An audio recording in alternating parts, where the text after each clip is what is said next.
All right, so welcome.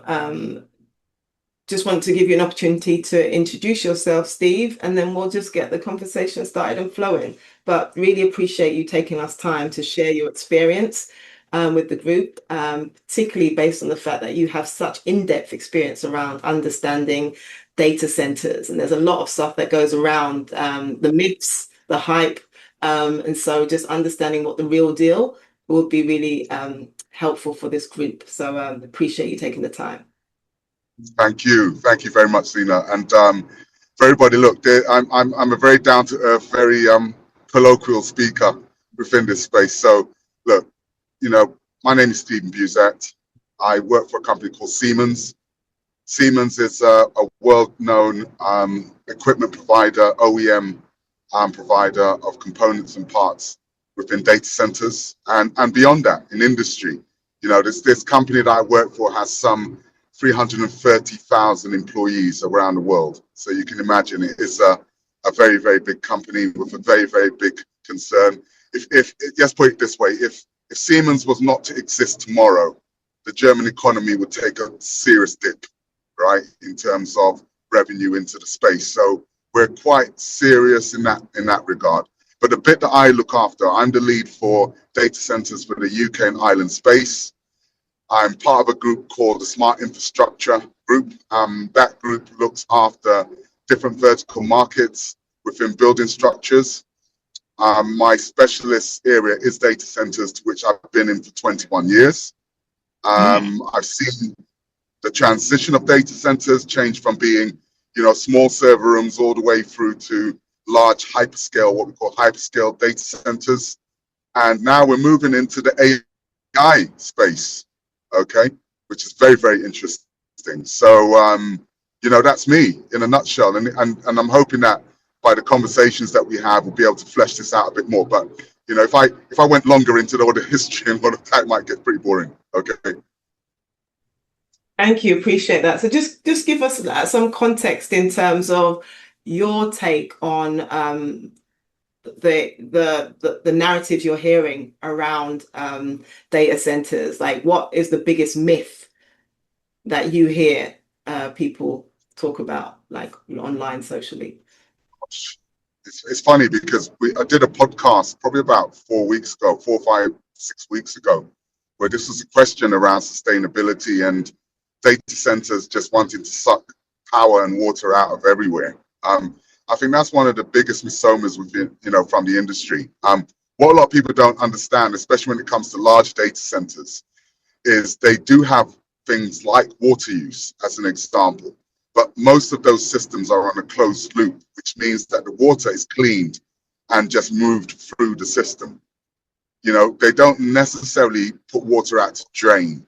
That's a very, very old tech where water would go through a system and go to drain. Now, systems are clean. There's processes like reverse osmosis that goes into the system that enables for any water use that cools down servers to be able to be utilized again and again and again and again.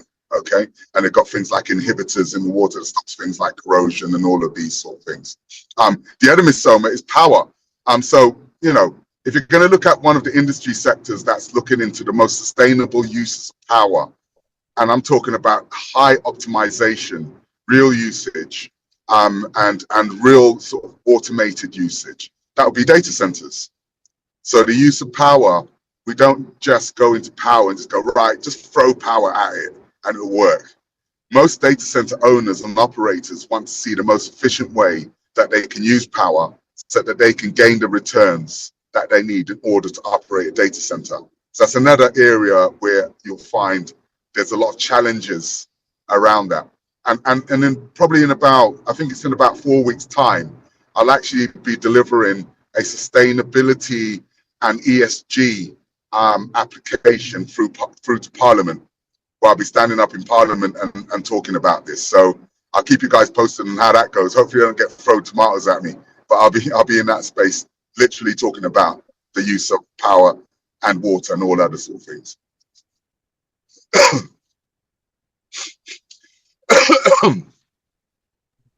And that's it, really. Yeah. Yeah, so just in terms of, and I'll keep asking questions until there's questions from the group, but also just curious in terms of what impact has these new AI models like Anthropic and OpenAI and the rapid increase of like usage had on the data center infrastructure? Oh, wow, that's such a good question. Um, what's happened within the last, gosh, within the last 18 months, I'd say, not even 2 years, we've seen the increase in density of what we call the GPU, right? In the past, processing power used to be put through to a CPU. Now it's moved to a GPU, which most people will know as your graphics card. So if you've got a computer, you've got a graphics card. Graphics cards are normally the most powerful instrument within a computer because it has to be able to analyze and process data at increasing fast rates and hold a lot of data, and much more data than you would do a CPU. Now, the GPU has grown and has become much more dense. So it's allowing for a lot more processing power and a lot more power in general. So let me give you an example. In the past, a server rack will be somewhere at around 10 kilowatts. Now, if you put that into context of what I'm seeing at this moment in times, in terms of the size of server racks, and this means, servers that are put in the data center, we're talking about a minimum of about 150 kilowatts. So that's more than 10x the size of server racks up to about 2 years ago. And why is this happening? This is because of AI. AI has been an absolute pusher and kicker with regards to processing power and the ability to have processing power at the fingertips of everyone who uses it. Okay, so that's been a massive driver in the industry, which means bigger data centers, more power use, and more usage of cooling in different ways. And I will explain some of the cooling when we get into this conversation. But if I looked at every single type of project that we've seen coming through the door, we've certainly seen a lot to do with AI. Okay. So there's a question in the chat from Kira in terms of wanting to know the difference between the approach in Europe versus in the US in terms of water and water use and reuse. And then the other question is, what were the data centers being used for before AI? Gosh, wow, that's great questions. You guys have got some brilliant questions. So first off, the US use of water use and power is similar to the use of water use and power in Europe, or we call it EMEA region. Okay, so that's Europe, Middle East, and Africa. There are a lot of statutes within US law to ensure that the water use will not upset the balance with regards to the state in which it's being used. Now, the difference between probably the EU space and the US space is the EU space, particularly if you take the UK part out of it, even though they are still closely linked. The EU space is governed by EU law, which regulates a lot of the water use and the understanding of where water is being used and what it's being used for. In the US, there are many different states who operate their own sort of parts of the law and interpretations of law, etc., etc. So it depends on the states. So, as an example, if you look at where data centers and a lot of the technology started out in, you'll be talking about places like Cupertino, you'll be talking about San Francisco, you'll be talking about the West Coast as being a real sort of, the real sort of genealogy of technology, especially for computers within the US.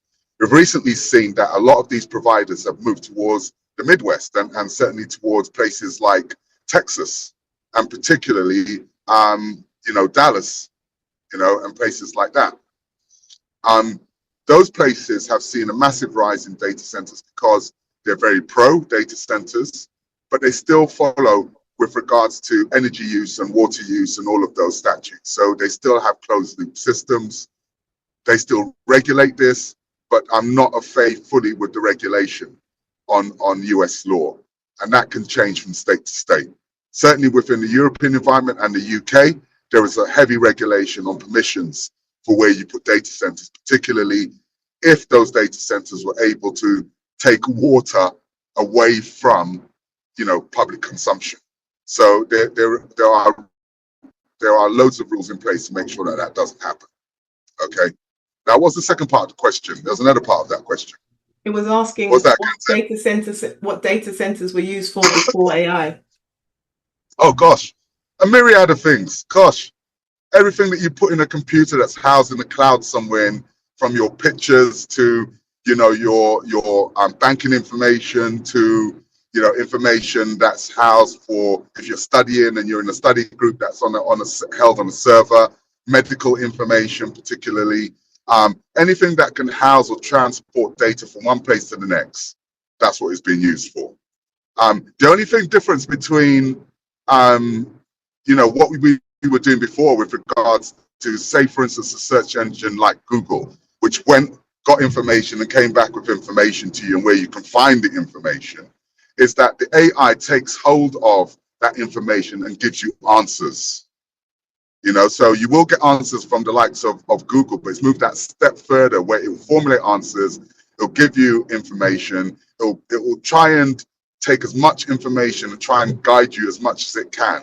Now, AI is moving into another phase called the agentic phase, which means that not only will it take that information, it will also process tasks in and around the information that you've given it. So to give an example of my day-to-day, sometimes I'm asked to do reporting on a regular basis. So what I will do is I will set up an agent or bot that will be able to reproduce that report, pulling in information at the appropriate time in the month. And that means that it will gather the information ahead of time, give me a summary of what the information to be providing, and also to do that constantly until I tell it to stop. Now, that's working on my behalf outside of hours when I don't even know it's working. That's the next step of what AI will be used for. So that has a massive impact, if you can imagine, on the way in which we will work in the future. So that's what's really powering these big high density chips that I mentioned before, these GPUs being created, especially by companies like NVIDIA, to be able to support this kind of change in that environment. So you still have in the background your medical information, your banking information, all of the various types of usage for data centers. But this now, the AI and the agentic phase especially, is what's powering, these larger, more dense data centers to be created. And we're actually beginning in the industry to call data centers like we're now calling it infrastructure, so AI infrastructure, as opposed to an AI data center. So there's a lot of infrastructure being pushed into these buildings that didn't exist a couple of years ago. So we have a couple of questions that can be combined together. Before we move on to that, I have a question related to what you just said. So in terms of NVIDIA, I read recently that they are creating computing that doesn't need to be in the cloud.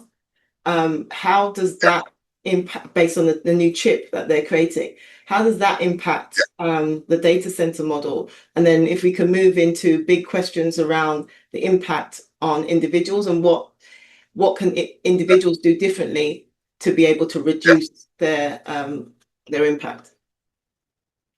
Okay, so good question, and I would like to challenge that question as well, because I like that, what we'd be able to do to reduce impact. Okay, so that's a question and a challenge in its own right. So firstly, the data center space, especially when it concerns this sort of agentic model, what it means is that we used to have two different distinct spaces within data centers.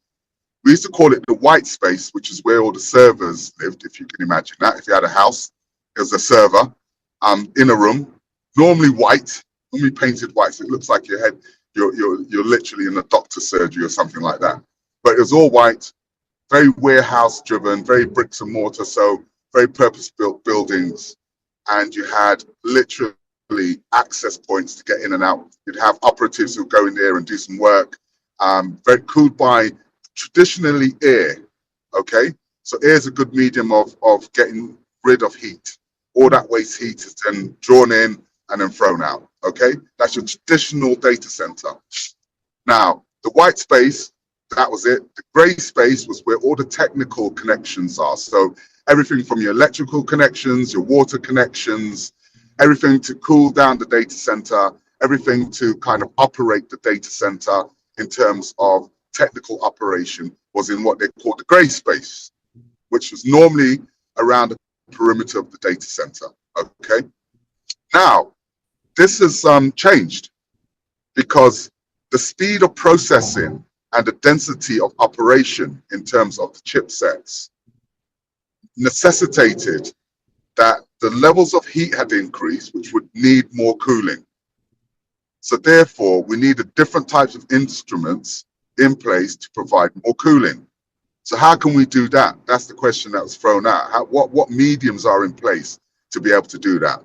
One of the mediums of cooling in a data center is by something called immersive technologies, so immersion tanks, where you can dip the servers and keep them immersed in something called a dielectric fluid. And what that is, it's an oil-based fluid that you can put the servers in that will literally sustain them in that liquid fluid at higher temperatures.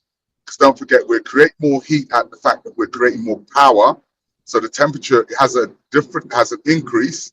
That differential is then dropped into the water, and that sort of liquid or water is very, very, very good at taking away that heat. That heat is then transported into a device through a heat exchanger, and then going through into that device, coming back in cooler, and it cycles like that. Now, the reason why it's done that is purely due to the heat created by these chips. These chips now are very, very dense, very, very heat driven, have a lot of processing power, and have to react very, very, very quickly. Now, the speed of reaction of compute, we call latency, okay? And you may have heard that term before, on the speed of computing. So it's literally the transport of information from one source to the next. That speed can be literally counted in microseconds, but we need that processing power to be extremely fast. Therefore, in order for us to achieve that objective, a lot of that heat and a lot of the ways in which the chip is actually operating within that medium has got to be satisfied. And the only way that we can do that is by having the infrastructure very, very close to the microchip. Now, if that processing power is very, very close to the microchip in terms of cooling, then guess what? The electrical power also has to be in the room as well. So this topic about white space and gray space has literally is in the process of combining. Okay, so what that means for the data center, it's no longer this white space where someone just dressed normally can come in the room, do a little bit of programming, do a little bit of interfacing on networking. If you're in a room that's going to be, say, for instance, the room is at 50 degrees C, right? Imagine, so I don't know what that's in America. I think that might be over 100 degrees. Okay. So if you're looking at 50 degrees centigrade in a room, or say 40 degrees centigrade, can you imagine how warm it would be for the operator working in that space? Yeah. That's when industrial AI has that mechanism where the whole way in which we treat data centers as more industrialized spaces is going to become de rigueur within data centers. No longer are we going to have a space which is a white space and a gray space. It will be an amalgamation of power and cooling systems, very much in an industrial station. Okay, so that's going to be a massive change. So anybody who's thinking of Terminator, yeah, as a movie, if you're thinking Terminator and you're thinking of, what's that called, Star, whatever it was, I can't remember today for some reason. We're kind of looking at things like that, to be fair, and I've actually seen some of the designs that we're working on, and it's just absolutely incredible about connections. And I'm not even going to err onto the quantum side of this, because that takes us onto a whole other level where you're talking about using liquid nitrogen and all types of stuff, okay, to cool down systems. But this is the phase that we're at the moment. Well, okay. And the challenge, yes. the challenge of what we're going to do to scale this back, yeah, to a certain degree, to stop AI or AGI, right? Nothing, because the systems that you're using at this moment in time are being transported and transformed into this space. You know, the companies that are buying the ability to use agentic technology is from the banking world to the commercial world to the medical world to the research world to wherever it may be. And you know, sometimes we look at these things as if it is like, you know, the robots taking over. However, there's been incredible advances in medical and in sciences and things to benefit humanity. And certainly those strides have been aided and abetted by using agentic systems. So this is something that we either work with it or we formulate our own sort of plans to be out of it. At this moment in time, if you're going to ask me the question, do I think that these systems are going to, you know, hinder humanity or cause issues? I would say that my answer is it depends who handles it. And I know that sounds like an on the fence kind of answer, but that's the only answer I have at this moment in time. There's a good follow-on question from that in terms of, from Desmond, is there evidence that data centers are disproportionately built in minority communities, and if so, why? No, from what I can see. I don't know what it's like within the US. If I look at some of the US data centers that I do know of, a lot of them are built in quite empty environments of where they have power. One of the good properties around the US is that there is more of an abundance of power in the US. So there's lots of stations. You guys have oil and gas. You guys have various other types of power that can be used. You have a lot of space. So things like wind turbine technology, you know, solar energy can be used because you have a lot of sunny places. And there's a lot of data centers who do use that and a combination of those technologies, as well as battery operated systems. Data centers are moving towards a DC environment. So that means direct current instead of alternating current, which means that the harnessed energy of all of those technologies that I previously mentioned are being used and powering up batteries, and then the batteries being used and vice versa. So there's that kind of symbiotic ability to use power. And all of those renewable energies are the things that are being driven by the data center industry. So yeah, you know, I haven't seen it as yet in terms of that ability. And I know if I'm going to talk from a UK space, you'd be in a lot of trouble if you start taking power and water off people. Put it that way. Yeah. So there's laws in place and regulation in place to stop that. So this question builds on that in terms of, and I know that it's different in the UK and Europe and the US based on the laws and what's possible. And they're also, what you raise is actually the importance of like really analyzing the data, because there could be a correlation just based on the fact that typically a type of person lives in an environment where there's more space as opposed to not. I mean, I don't know what the answer is, but now you've made me think I really want to dig deep into the data to see what it actually is. A question from Kira, which resonates with a lot of us. I think when we talk to people about AI, we've had this learning circle for the last 12 months. It started in June last year. And one of the biggest pushbacks we've had is, what about the environment? So could you weigh in on what method has a more positive impact on the environment, stopping AI altogether or advocating for the adjustments to the infrastructure? I think it's the second part of that question. It's the infrastructure. If you look at a data center, if you have a closed loop for, say, for instance, using water, that will have no impact on water use of the environment. Okay, so that's one. If you're using liquid cooling, then you're using an actual dielectric fluid that is, once it's pumped into an immersion tank or bath, it literally stays in there cooling those systems. Okay, and all of those parts of that dielectric fluid can be taken out, can be cleaned, and then put into a safe environment. So it has very, very low impact on the environment.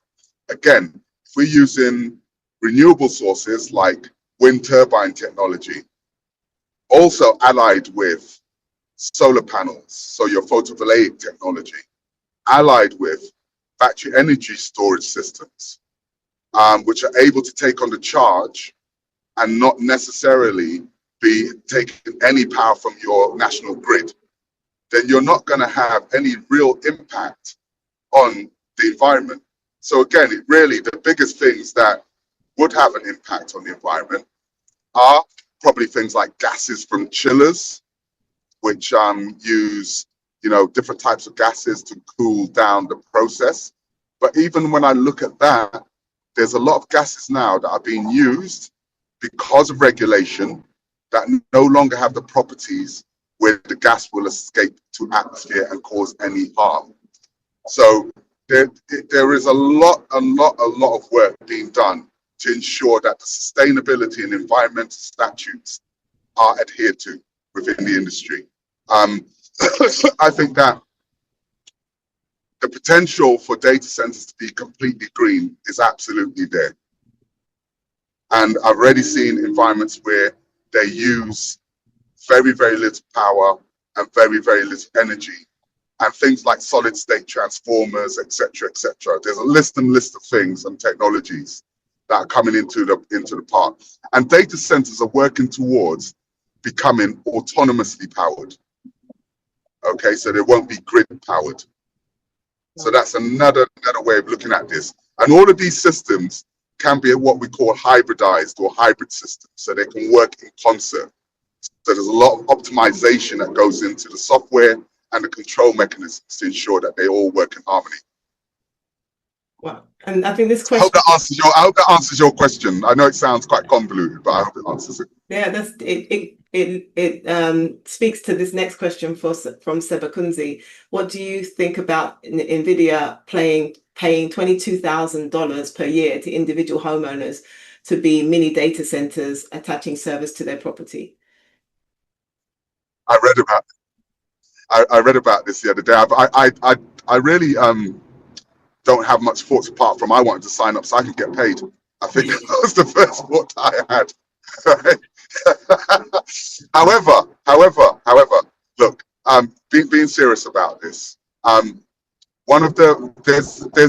is a fact around the data transfers that is very clear and identifiable. The more that we go down the route of, say, for instance, high level AI. So moving from agentic into physical AI, moving from, towards robotics, which I might add, if you've got a self-driving car, right, like what I have, you've actually got robotics, okay? So robotics isn't a humanoid running around causing mayhem like Terminator, right? Robotics is anything that's automated using the power of technology. So if you've got the power of technology and it's got some processing power and it's able to analyze and take data and make adjustments, okay, taking in that data, then you've got a robot in your house. So all of those considerations, whether that's your automatic lighting system that's in your house and your automated this, that, and the other, that's robotics. But when we move into the state of robots in the home that will be able to do all of the tasks that you don't want to do, like I know I'd have it doing the washing up and the hoovering, that's the one for me.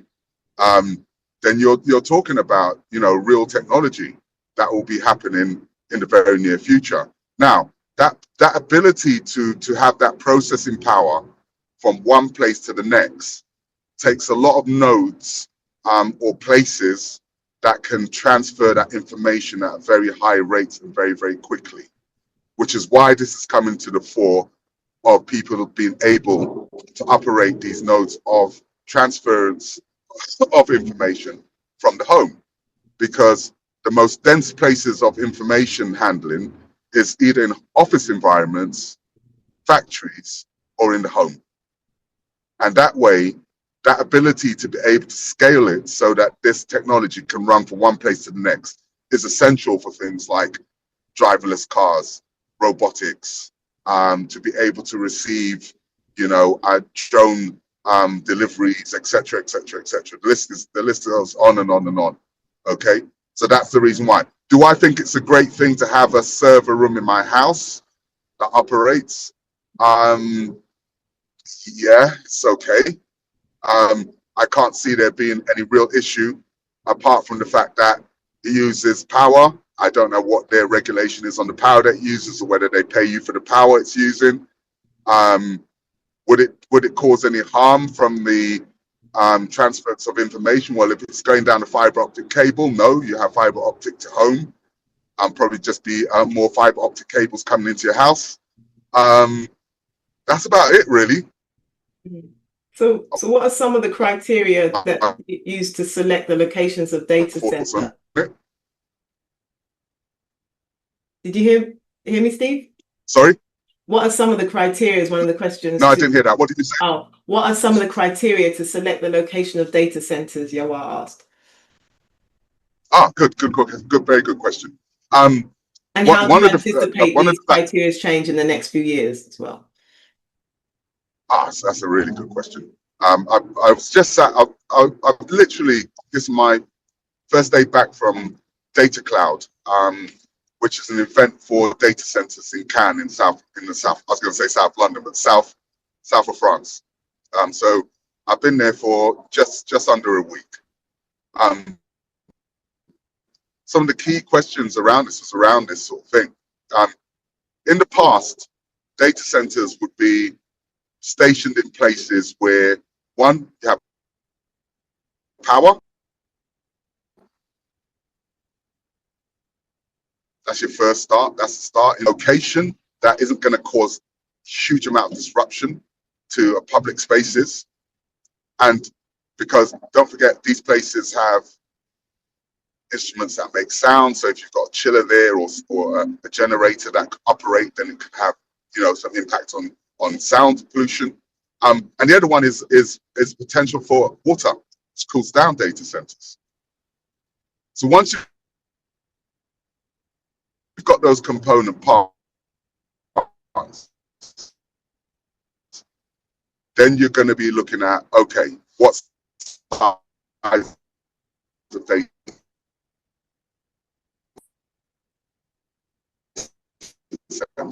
You're breaking up a little bit, Steve. And what it will be made like. Now, in the past, it looks pretty much nondescript building windows, or perhaps, just a facade. Centers are more looking like modulators.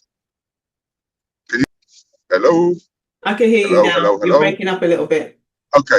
Yeah. Oh, sorry about that. In the past, data centers were built looking at a normal bricks and mortar building that would go up. It looked sometimes look like a massive shed. It could look like a building with dark windows, etc. Right? Now we're looking at what we call modular design.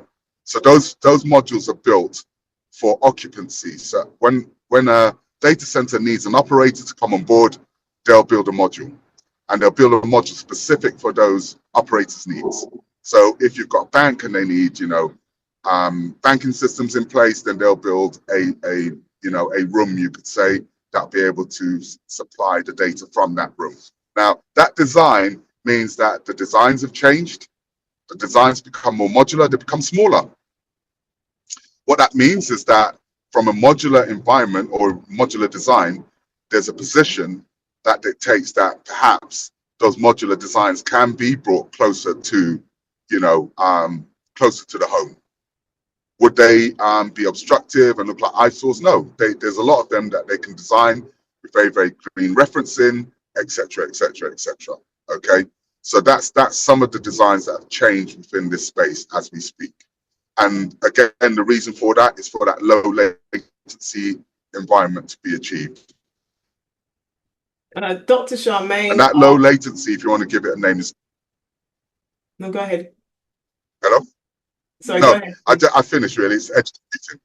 Now, I was just saying edge computing is what the name for that kind of close low latency compute. Okay.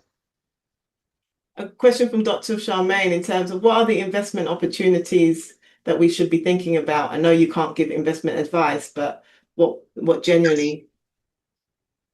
should we be looking Oof, at? gosh, if you're talking as an investor, I would say that, you know, data centers, I wouldn't say that they're a sure bet. I'm not going to say anything like that because I can't, you're right, I can't give any financial advice.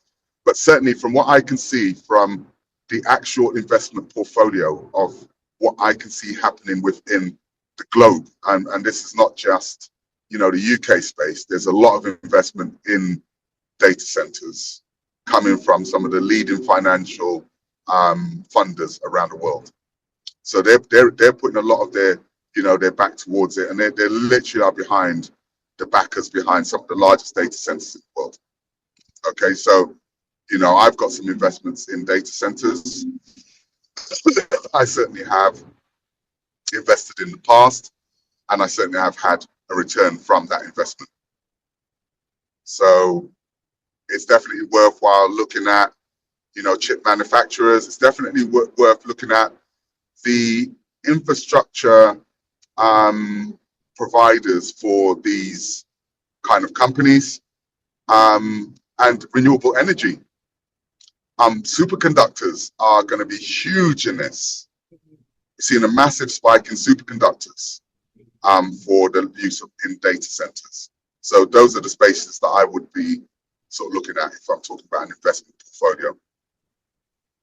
And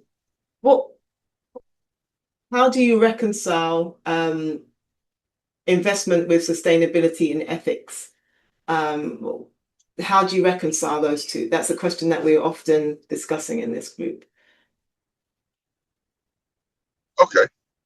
I think because if I look at the company I work for as an example, if I look at Siemens, everything that we do is based upon having a very clear, very orchestrated sustainability and ESG program. Okay, so the sustainability aspects, we actually do have a massive sustainability team within Siemens.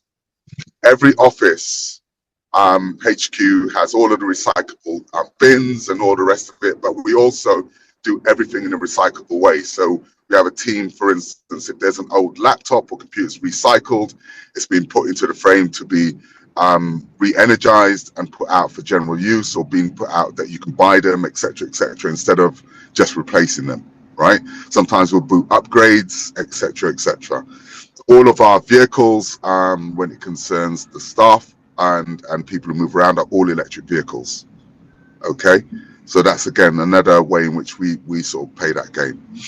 The other side of it is as well is that most data centers that I know of follow that suit as well, because it's something that they sell towards their customers.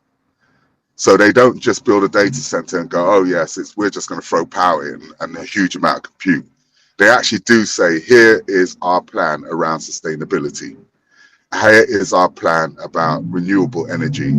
Here's what we're looking at in terms of, how we're going to orchestrate that, how we're going to inform the public, working with community organizations, etc.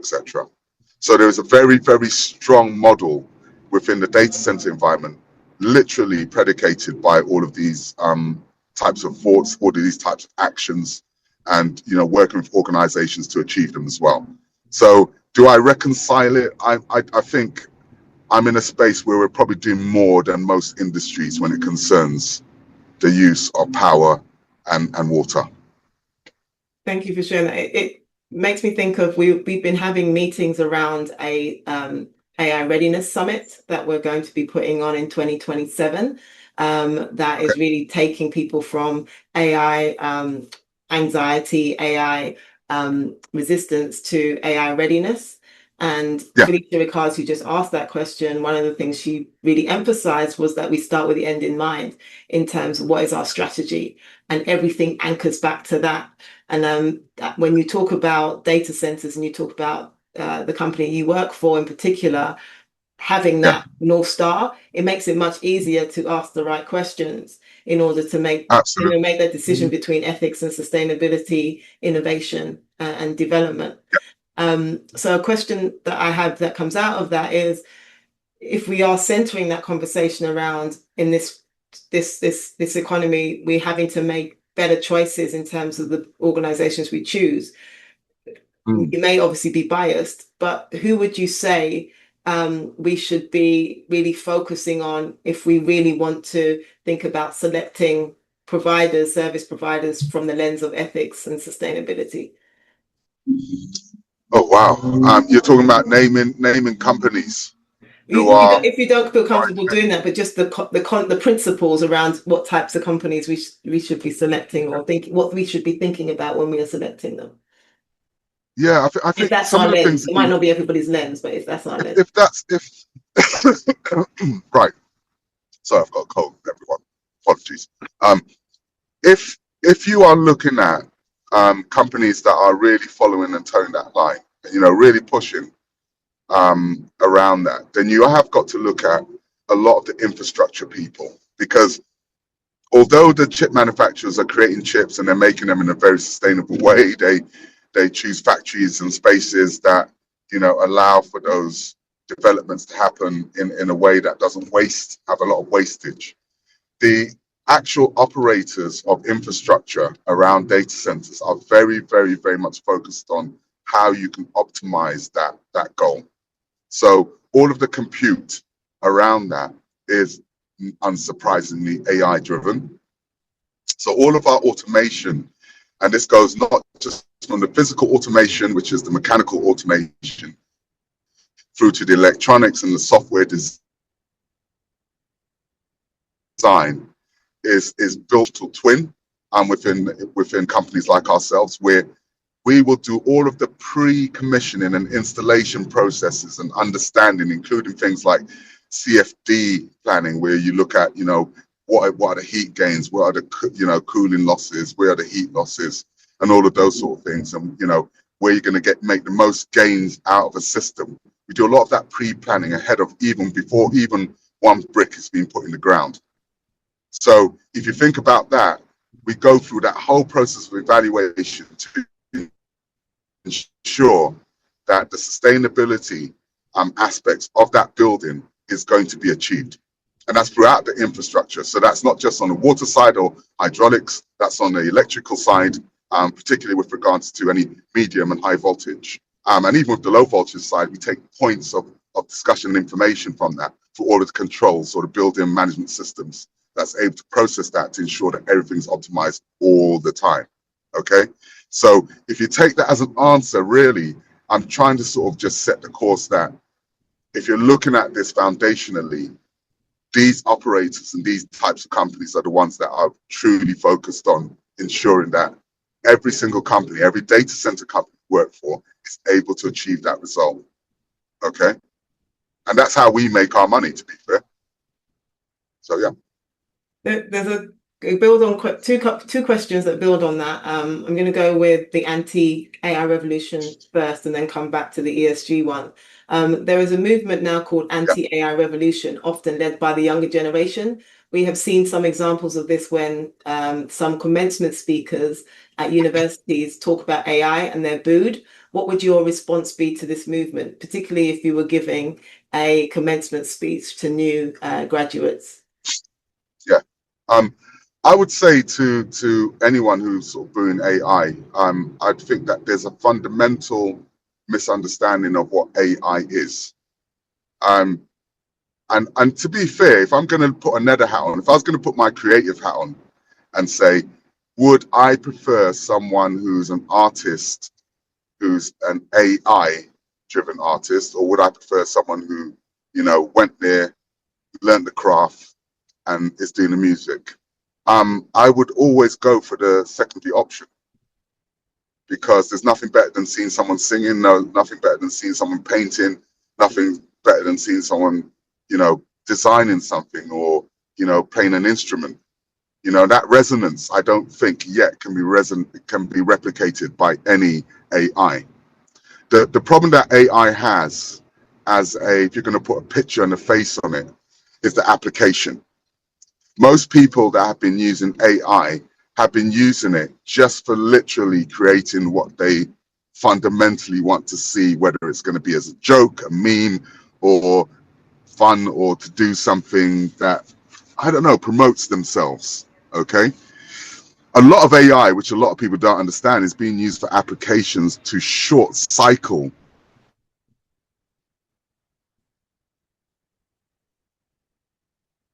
So I mentioned the medical environment. AI has been used in the medical environment for, ages. We're talking about a good couple of decades.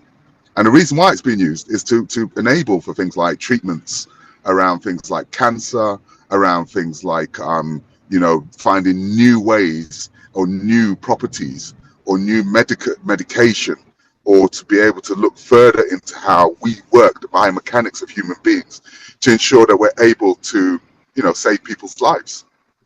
Now, would those people be looking at AI and going, oh man, I wish we would stop AI tomorrow? Heck no, right? The same way with regards to design. The reason why cars are being designed to be more efficient has been produced by AI.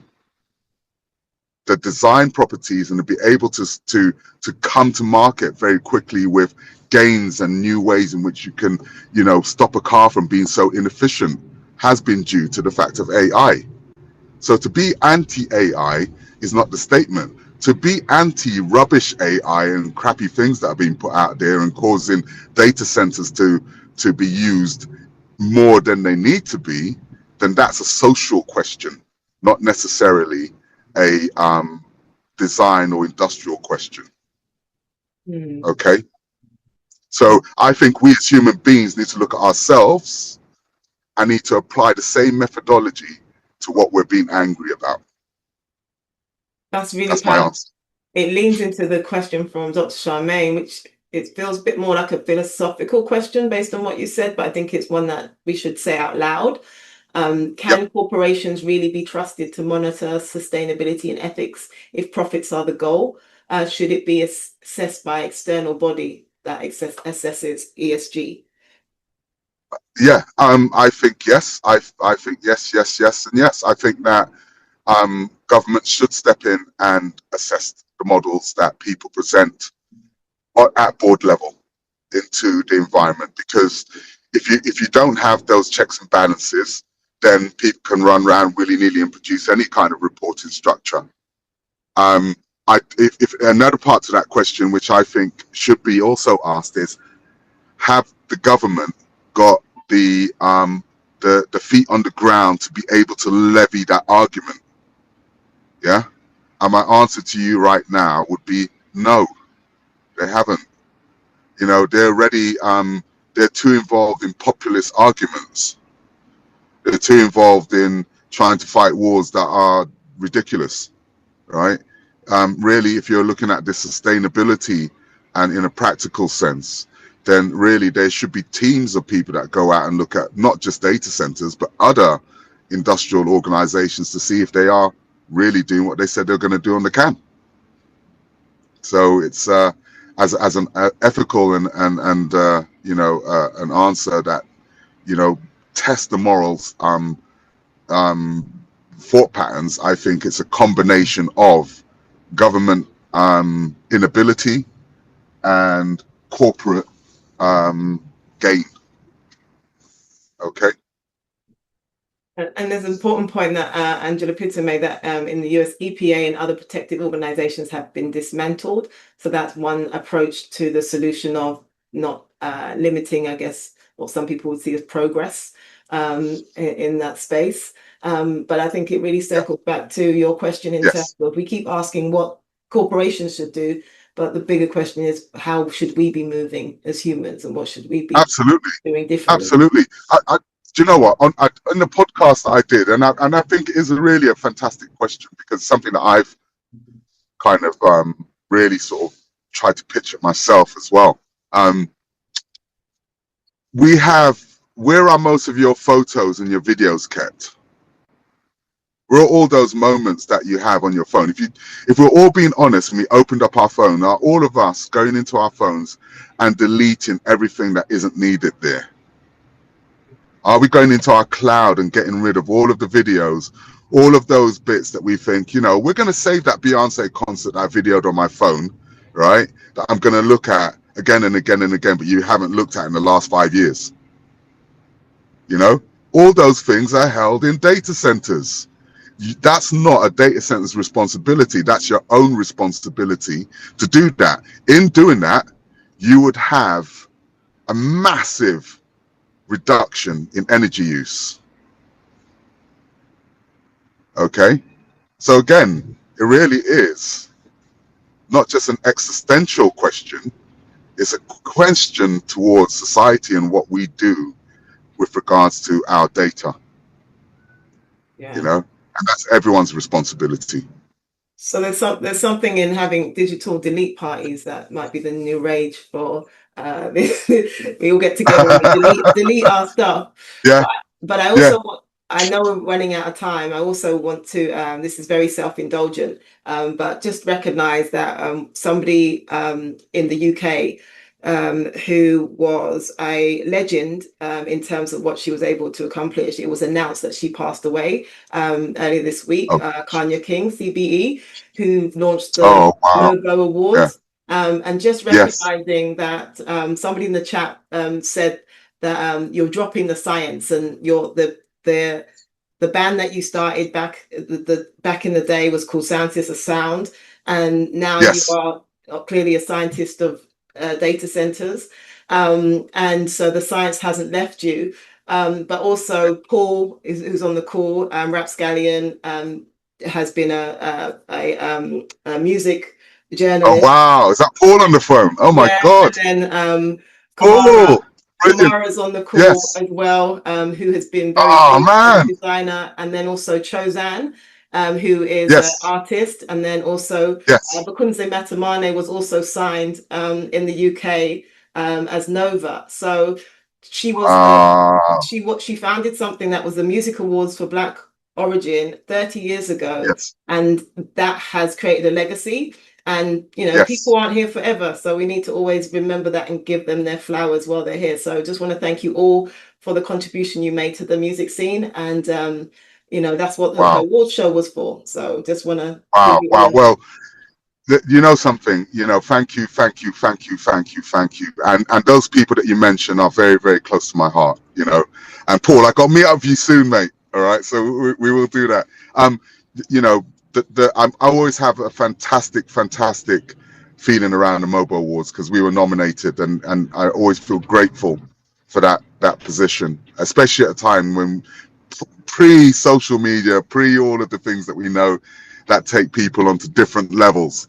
And that experience, particularly with those people, have stayed with me for the rest of my life and generate the energy that I put towards this essence that I do now. And I always say to everyone, although I'm in this corporate world, I'm hip hop in this corporate world.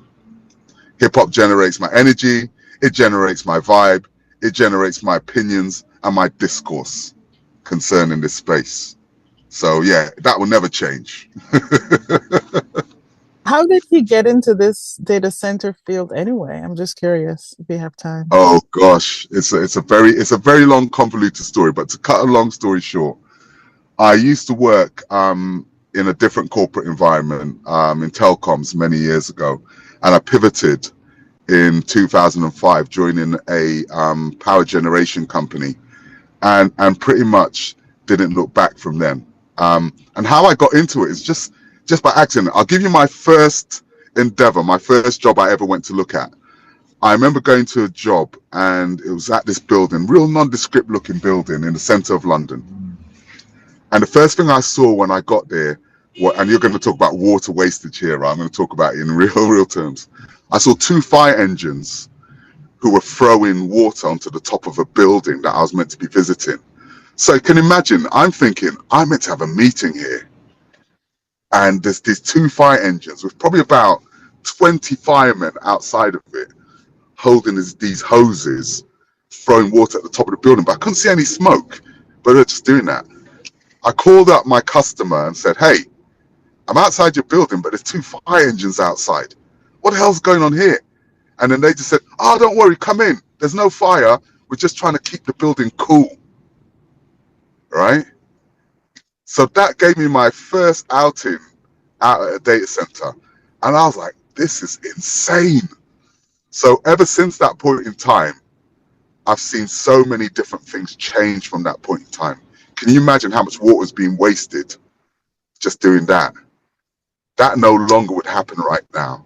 And I've seen the transition and transformation. So my first outing was literally just joining another organization, pivoting into the role. I was lucky enough to have had some excellent mentors and excellent learning and education within that world, and that's why I'm in it now.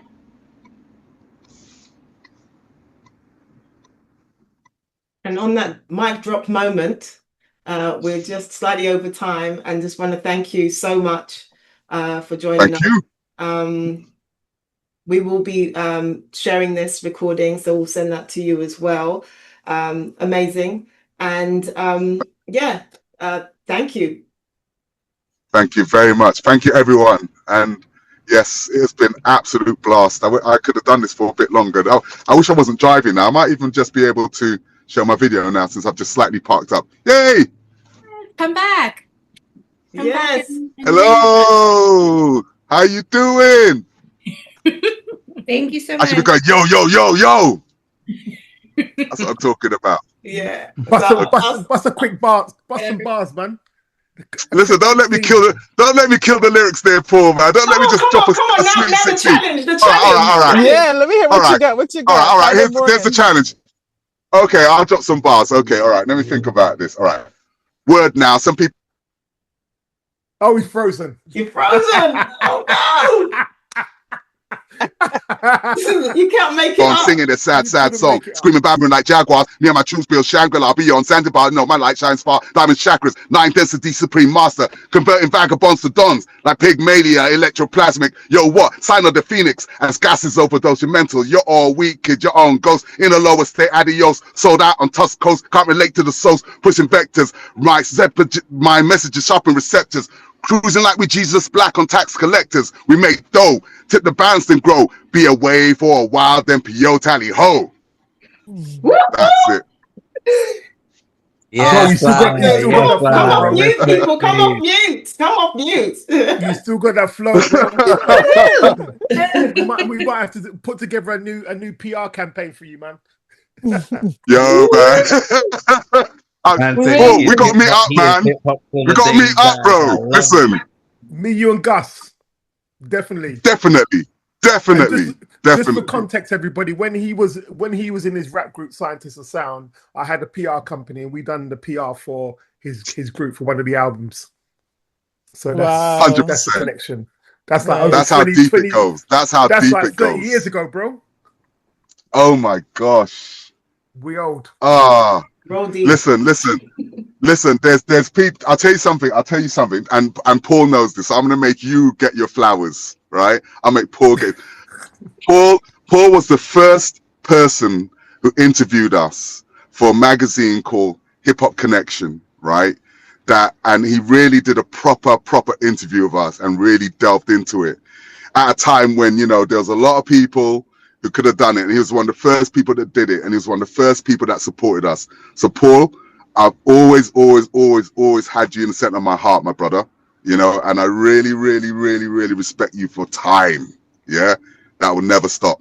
Okay. So thank you. You know what I'm saying? And the respect is mutual, bro. You know it. Woo! Cool. All right. Amazing. Enjoy your weekends, people. Thank you, everyone. Have a good one. All right. Thanks, Steve. Thank Bye. Peace and blessings. Weekend. Peace.